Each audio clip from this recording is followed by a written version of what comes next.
NEET को लेके एक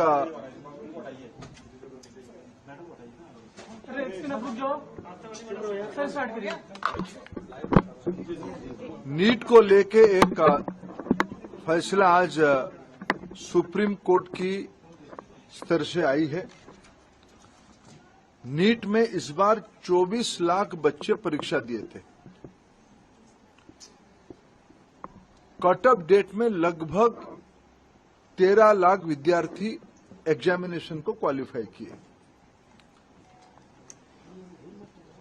4,500 सरीके सेंटर नीट एग्जामिनेशन के लिए देश भर में होती है।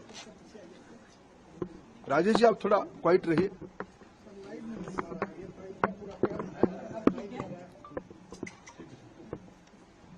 साढ़े 4,500 सेंटर देश भर में होती है।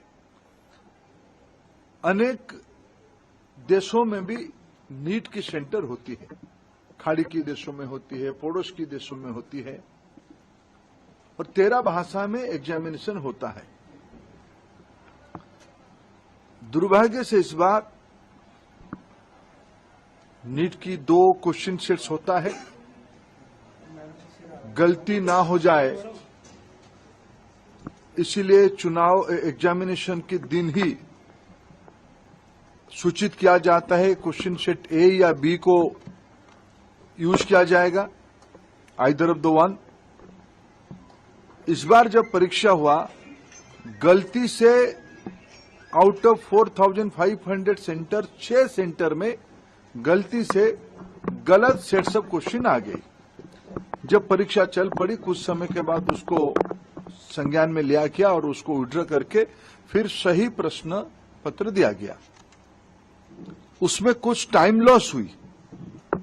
उन 6 सेंटर में लगभग 1563 स्टूडेंट उसमें परीक्षा दे रहे थे। उनके मन में आया कि भाई ये हमारी साथ थोड़ा अन्याय हुई है, हमारी टाइम लॉस हुई है, हमारे लिए कुछ सोचनी चाहिए। सुप्रीम कोर्ट की एक स्टैंडिंग ऑर्डर है। इस प्रकार की कहीं एंट्रेंस में कुछ विषय आती है तो री एंट्रेंस ना कराते हुए एक एवरेज मार्किंग, ग्रेस मार्किंग की मेथड पे उनको कंपनसेट किया जा सकता है। ऐसे एक सुप्रीम कोर्ट की ऑर्डर है क्लैट की स्टूडेंट्स की, क्लैट के एग्जामिनेशन के माध्यम से। एनटीए ने उसको अप्लाई किया।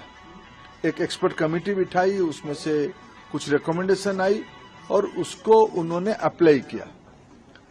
उसके बाद देखा गया कि कुछ विद्यार्थियों की नंबर 100% हो गई। उनकी जो एवरेजिंग किया गया, उनको जो ग्रेस मार्क दिया गया, उसमें कुछ विद्यार्थियों की नंबर 100% हो गई। इसमें भी फिर कुछ लोग कोर्ट पे गए। पहले कुछ लोग कोर्ट पे गए थे कि हमारी टाइम लॉस हुई। कोर्ट ने ऑर्डर दिया तो एनटीए को उसमें एक किस ग्रेस मार्किंग की प्रैक्टिस को अपनाना पड़ा, पद्धति को अपनाना पड़ा। फिर जब ग्रेस मार्किंग में कुछ विद्यार्थियों की नंबर 100% हो गई, तब फिर कुछ लोग कोर्ट पे गए। उस बीच में एनटीए ने फिर एक एक्सपर्ट कमेटी बिठाई, एकेडमिक्स कमेटी बिठाई। उन्होंने कुछ सोच समझ किया और कोर्ट ने आज उस कमेटी के ऑब्जर्वेशन को देखते हुए आज ऑनरेबल सुप्रीम कोर्ट ने स्पष्ट किया है उन 1563 स्टूडेंट्स को री एग्जामिनेशन का अपॉर्चुनिटी दिया जाए। 23 जून को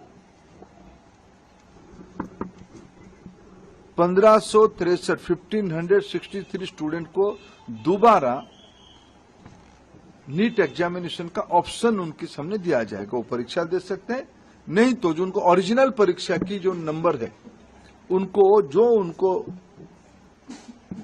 वो परीक्षा उसको भी ऑप्ट कर सकते हैं। नहीं तो अगर उनको उसमें ना देके और एक चांस लेना है तो वो 23 जून को एक बार परीक्षा भी दे सकते, जो चाहेगा। ये आज सुप्रीम कोर्ट के एक बहुत स्पष्टता के साथ ऑर्डर आई है, उसको मैं स्वागत भी करता हूं। शायद उसके बाद नीट को लेके जो एक संशय और शंका जो संशय और जो शंका सामने आई थी वो आज समाप्त हो रही है। कुछ और विषय ध्यान में आई है, सरकार गंभीरता से उस विषय को ध्यान पे लिया है। हमें पूरा पारदर्शिता, कुछ विषय क्वेश्चन लीक की भी आई है, कुछ रिट पिटीशन उसके ऊपर भी लगी और सुप्रीम कोर्ट की संज्ञान में है, उसके ऊपर भी सरकार अपना स्पष्ट मत रखेगा। मेरे जितना जानकारी है, नीट एक कॉम्पिटेंट एग्जामिनेशन करने वाला अथॉरिटी बन चुकी है। ये जो 3 प्रेस्टिजियस परीक्षा होते हैं, नीट, जेईई और सीयूईटी, इसमें से देश की 50 लाख से ज्यादा स्टूडेंट्स की हर एक साल अभी एग्जामिनेशन हो रहा है। विश्वसनीयता बढ़ी है, इसलिए आने वाले दिनों में सारे प्रकार की शंका संशय को दूर करने के लिए और पारदर्शिता लिया जाएगा और जो लोग उसमें कहीं ना कहीं एक आधा जगह पे कुछ गड़बड़ी करने का कोशिश कर भी रहे होंगे, उनके ऊपर कार्रवाई भी लिया जाएगा।